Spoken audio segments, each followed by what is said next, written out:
Monday Night Raw. Son, go wash the dishes now. Go and wash the dishes now. No, I refuse, Mom. I'm not going to wash the dishes. Son, go wash the dishes now. No, I refuse to wash the dishes, Mom. SmackDown Live. Mom, son, go and wash the dishes. Yes, Mommy. Go and wash the dishes now. I said, hurry up. Yes, Mom, I'm going to do it right now. Is there anything else that needs to be said with the comparison between SmackDown Live and Raw? That just shows you Raw, they just refuse to build to WrestleMania. SmackDown Live, look at everything we had tonight built to WrestleMania.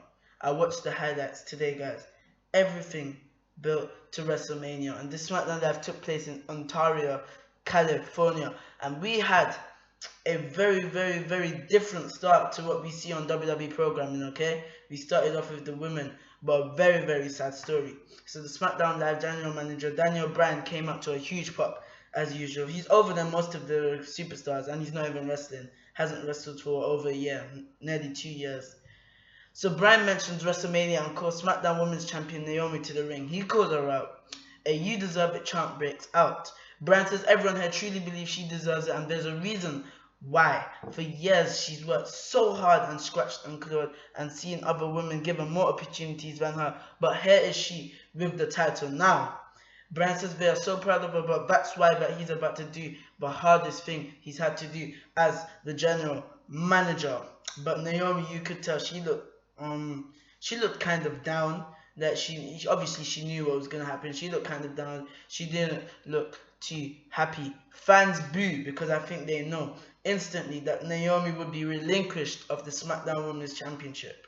Bryan says he and Shane McMahon have reviewed her medical records with doctors, and due to her not being able to defend the title within 30 days, he asked her to relinquish the title.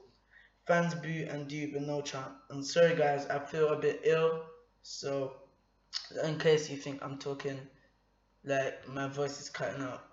Naomi says before she does anything, she just wants to say a few things. She thanks Bryan for his kind words and says she knows he knows what she's going through because Bryan's had to relinquish the title championship twice. Naomi talks about how she felt like she was on top of the mountain at Elimination Chamber, but now she's in a free fall. She feels bad for her fans who have been here for the journey. She feels like she's letting them down. Trust me, you're not letting them down. Naomi gets emotional and says she knows WrestleMania is probably gone when she hands over the title. Nope, I think she's going to win the title at WrestleMania, and she deserves it. Naomi hands over the title as fans boo. Fans cheer Naomi now as Bryan gives her a hug. This is just so emotional, man. Feel sorry for Naomi because Naomi deserves it, man. She's great in the ring. Great in the ring. Naomi sends a message to whoever is borrowing her title. She promises everyone will feel the glow when she's able to come back. Bryan calls for a pop as Naomi's music hits and she makes her exit. Before Naomi can get up the ramp, the music interrupts and out comes the evil witch, Alexa Bliss. She takes the mic and loves what just happened. So she's basically mocking Naomi, okay? And she offers to solve a problem with Bryan. So she gets big heat from the crowd here because they love Naomi. Alexa Bliss is there's no doubt about it that she's the best heel in SmackDown Live and Raw's Women's Division. There's no doubt about it. Bryan says Bliss is the former champion and suppose it does make sense to give her the title back, but no chant breaks out and boos break out. But he said he's not going to do that.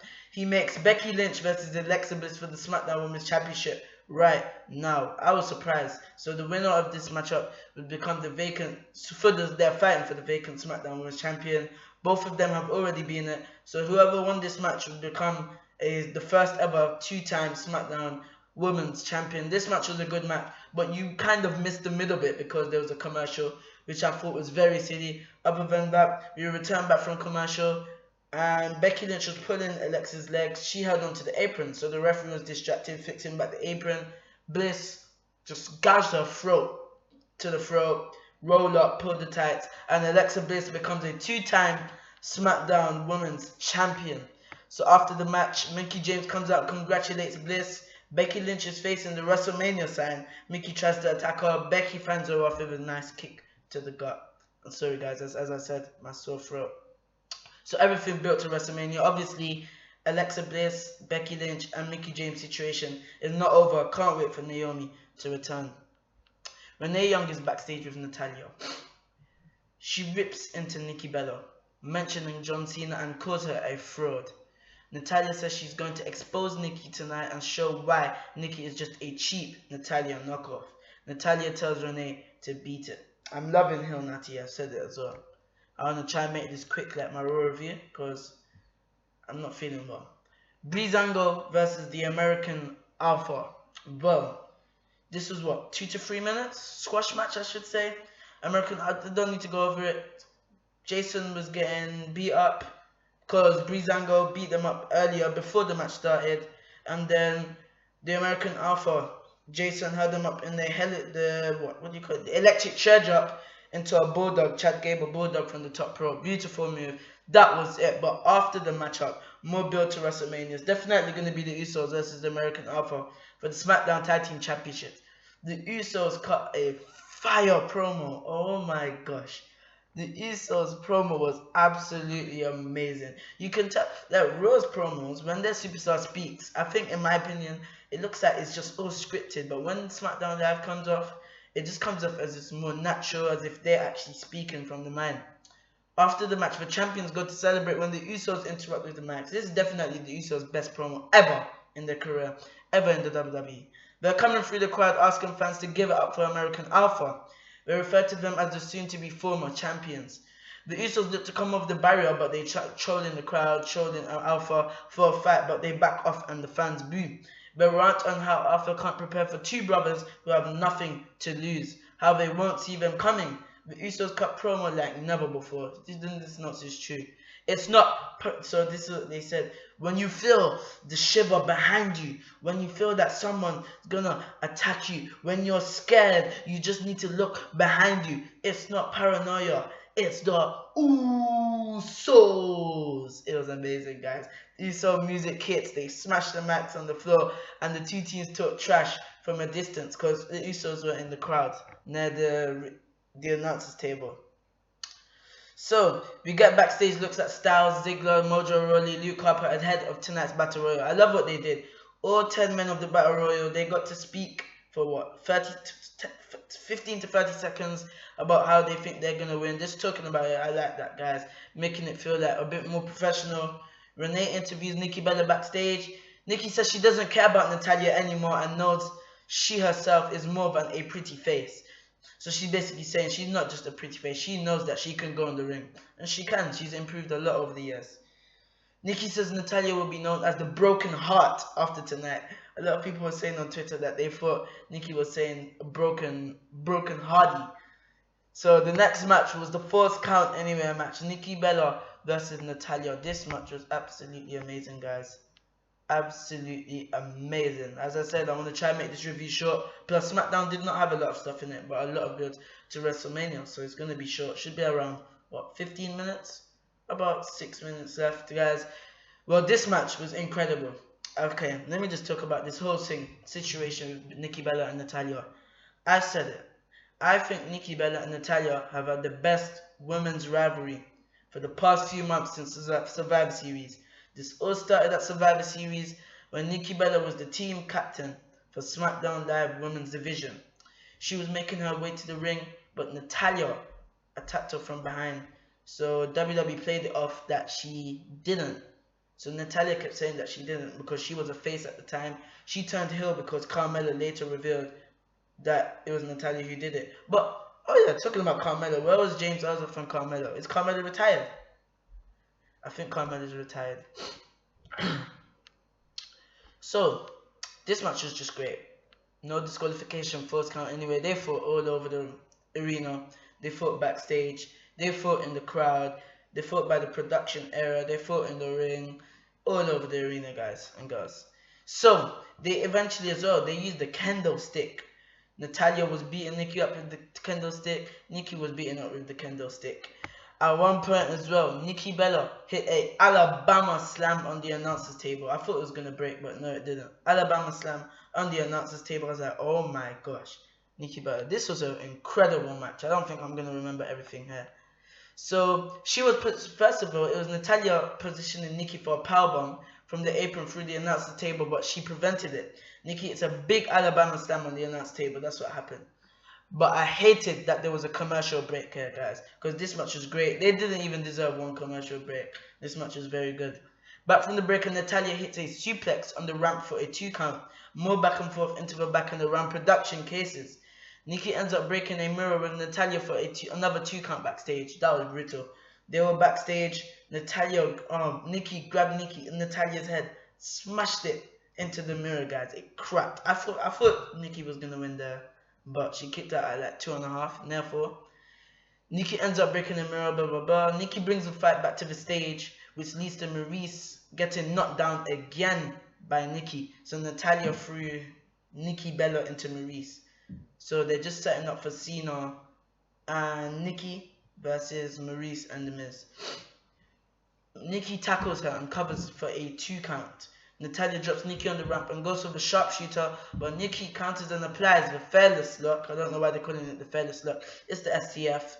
Maurice then comes out with a lead pipe, starts whacking Nikki Bella because she's upset. It's happened twice now. The powder situation, the Elimination Chamber, and SmackDown Live, she got shoved. Which is, so she doesn't like it. She doesn't care. Maurice has had enough. It looks like Maurice is going to be back in the ring. So she attacks her with the pipe, focusing on her leg. She unloads with the pipe until the Miz appears and stops her, which was surprising, and carries her away. Natalya took advantage and covered Nikki on the ramp for the win. Natalya won the match. After the match, Natalya taunts Nikki as she makes her exit. Officials run down to check on Nikki as we go to replays. So on the WWE channel on YouTube, they're saying how Nikki Bella's backstage. Obviously, she's not legitimately injured. The cameras cut to Randy Orton and the WWE champion Bray Wyatt. Wyatt says with great sacrifice comes great reward. He says Orton has earned the keys to the kingdom. Wyatt says whoever wins tonight will be nothing more than his sacrificial lamb at WrestleMania, slaughtered for the world to see. Wyatt welcomes us to the era of Wyatt, and Orton tells us to run. So next up, I was shocked. I didn't know that the #1 Contenders Battle Royal would happen. The show just flew, man. Amazing, amazing. So the people in this match: Baron Corbin, AJ Styles, John Cena, The Miz, Dean Ambrose, Dolph Ziggler, Apollo Crews, Kalisto, Mojo Rawley, and Luke Harper. This was a very good match. Mojo Rawley got eliminated first. I think it was by Baron Corbin. So then I'm going to take it from there. Back from the break, and Cena's being joined by Ziggler, Mojo Rawley, Apollo Crews, and Kalisto. We cut backstage to a promo from Jack Gallagher to promote tonight's 205 Live episode. Corbin is out next. Luke Harper is... Oh, that's just talking about the thing. AJ works on Cena and dunked into the apron, but basically Ambrose started this fight. He went straight after Corbin. Ziggler also gets sent to the apron, but they both survive. Crews and Mojo double team The Miz. AJ gets triple teamed. Harper tries to dunk Corbin. Ambrose catches Ziggler's DDT and puts him on the apron. Corbin works on Harper in the corner. So I think someone sidestepped him. I think Corbin sidestepped Mojo. Yeah, Corbin eliminated Mojo Rawley. Then Harper super kicked Corbin, which dropped him. Kalisto comes over next. He ends up going at it with Ambrose before sending Ziggler to the apron. They tangle on the apron, so they're both hanging. Ziggler pulled him over, super kicked Kalisto. He eventually fell off. Crews hit a beautiful enziguri to Ziggler, eliminated him. Ziggler was upset. You know, Ziggler got that steel chair, started smashing Kalisto, but I didn't like how Crews got eliminated. Made him seem stupid, so he's more concerned about his friend than the opportunity to main event WrestleMania for the WWE Championship. He was looking worried about Kalisto. Corbin eliminated him, so you got more build now. You got Crews, Ziggler, and Kalisto. More build there. Ziggler was going to hit Crews with the steel chair, big boot, he got it, and he's smacking it as Ziggler just scurried away, guys. And that was it, they were gone. Crews ends up chasing Ziggler away. Cena and AJ trade shot in the middle of the ring now. AJ counted an AA Harper super kick Cena. AJ with a Pele kick on Corbin. Ambrose ends up dropping Corbin with a clothesline after chaos in the middle of the ring. So all superstars were just hitting their moves at the same time. Fans chant, "This is awesome." This was the best battle royal ever. Because I don't like battle royals. Miz mocks Daniel Bryan and hits the corner dropkick on Harper, then Ambrose, then AJ, then Corbin. Miz waits for Cena to get up and starts with the yes kicks. Cena ducks the roundhouse kick and eliminates the Miz. So you know Daniel Bryan's kicks, Miz did it to every corner of the ring. Then he was doing the kicks to Cena. Went for the roundhouse kick. Cena ducked, threw him over. There, we have more build to the Maurice, Nikki Bella, John Cena, and Miz mixed tag team match at WrestleMania. Back from the break, and Cena hits a double suplex on Ambrose and AJ. Beautiful strength there, German suplex. He unloads on AJ and misses the 5-knuckle shuffle as Corbin catches him in End of Days. Ambrose dumps Corbin to the floor and is eliminated. Yes, so Corbin, just at this chamber, instead of just eliminating Cena after the End of Days, he decides to glow. Ambrose just throws him over. So Corbin is upset, pulls Ambrose under the bottom rope. So obviously he's still in the ring. You have to go over the top rope. End of Days on the floor. So Ambrose is laid out, but he's still in the ring. But he's still in the match. Miz then re-enters the ring and tosses Cena out. I don't like that rule where if you get eliminated or if you're not in the match, someone still can eliminate you. I don't agree with that at all. So Cena got eliminated. He looked disgusted. Tried to go in for Miz. Miz ran away like the coward he is. So it's just now down to AJ and Harper. This was very good. Both men were just trying to eliminate each other. On the outside, there were some risky bits here. So at the ending bit, over the turnbuckle, Styles is hanging over. Harper was in the suplex position, laid down on the apron, and both men hit the floor. But obviously Styles hit first, but they're playing it off as Harper and Styles hit the same time. And the referees were deciding. Daniel Bryan then came out. He said the result is a draw. That's what he says. So he says next week it will be Luke Harper versus AJ Styles. The winner will go on to WrestleMania and fight for the WWE Championship against Bray Wyatt. But I think Randy Orton will still be in the match, so it'll probably be some type of triple threat. Harper and AJ have words in the ring. They keep telling each other, I won. AJ Styles gets upset. He shoves Harper. Harper hits a discus clothesline. Beautiful clothesline that AJ Styles sold really well, guys. The graphic flashes and we cut to Wyatt and Orton, and Bray Wyatt is basically gloating that he has no opponent and he's just laughing. And that was SmackDown Live. SmackDown Live was absolutely amazing. 4-star show, guys. Had a little bit but so much build to WrestleMania, unlike Monday Night Raw, guys. This is really the A show. SmackDown Live are proving that they are the A show and the flagship show, and they're proving why the brand split really worked in their favor. And that is it for me, guys. I will see you on the next one. Thank you for the support on the Universe Mode video. That got over 300 views. You lot, please check it out. It was an awesome episode 1 of Monday Night Raw. We found out our main event at SummerSlam for the returning World Heavyweight Championship. I won't spoil it for you. You lot can go check it out. Those 2 Fatal 4-Ways, Battle Royals. We had the United States Championship on the line and so much more on Monday Night Raw. Thanks for watching. Make sure to hit that like button if you enjoyed, and please subscribe if you haven't already. And as well, if you subscribe, that's if you want to. Click that bell if you want to be notified of every upload, because YouTube sub boxes are broken. Thanks for watching, and I'll see you on the next one.